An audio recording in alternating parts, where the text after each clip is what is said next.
ఓం సౌరాష్ట్రే సోమనాథం చ శ్రీశైలే మల్లికార్జునం ఉజ్జన్యాం మహాకాళ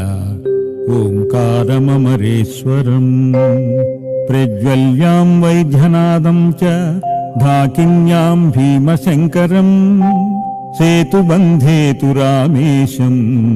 నాగేశం దారుకావనే వారణాస్యాంతు విశ్వేశం త్రయంబకం గౌతమీతటే హిమాలయే తు కేదారం గ్రీష్మేశం చ విశాలకే ఏతాని జ్యోతిర్లింగాని సాయం ప్రాతః పఠేన్నరః సప్తజన్మ కృతం పాపం స్మరణేన వినశ్యతి.